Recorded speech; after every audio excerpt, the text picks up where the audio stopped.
Red book లో నేను ఏం చెప్పా? రెడ్ బుక్ గురించి నేను చాలా క్లారిటీ ఇవ్వాలనుకుంటున్నాను ఈరోజు.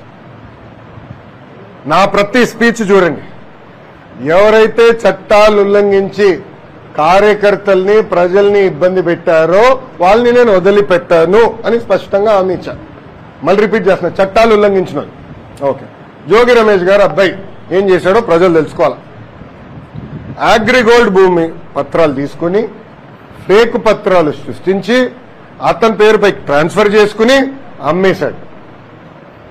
అగ్రిగోల్డ్ బాధితులు చాలా మంది ఇప్పటికీ ఇబ్బంది పడుతున్నారు.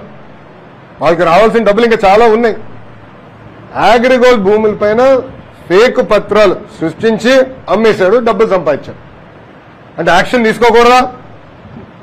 తెలుగుదేశం, జనసేన, భారతీయ జనతా పార్టీ ప్రభుత్వం రేపు లిక్కర్లో కూడా యాక్షన్ తీసుకుంటాం, ఇసుక దండాల్లో కూడా యాక్షన్ తీసుకుంటాం. అంటే అడ్డగోలుగా ప్రజల భూమి దోచేసినా మేమేం పట్టించుకోకూడదా? మేము ఆనాడు హామీ ఇచ్చా, ఊరూరు మాట్లాడా ఎర్ర బుక్ గురించి. ప్రజలకి నేను హామీ ఇచ్చా, ఎవరైతే చట్టాన్ని ఉల్లంఘించారో వాళ్ళని నేను వదిలిపెట్టే ప్రసక్తే ఉండదు అని నేను ఊరూరు మాట్లాడాను స్వామి. ఎర్ర బుక్ పట్టుకుని తిరిగా చూపించా ప్రజలకి. అందుకే ప్రజలు మాకు అంత అద్భుతమైన మ్యాండేట్ ఇచ్చారు. దాని ఒక్కోళ్ళే కాదు, అందరం కలిసికట్టుగా పోరాడడం. దాంట్లో భాగంగా రెడ్ బుక్ ఒక మ్యాండేట్ మాకు. నేను ఊరూరు చూపించా రెడ్ బుక్. నేను ప్రతి పబ్లిక్ మీటింగ్ లో చూపించా. ప్రజల నిన్న ప్రతి నియోజకవర్గంలో మేము గెలిచాం. సో ప్రజలు మాకు అంత క్లియర్ మ్యాండేట్ ఇచ్చారు.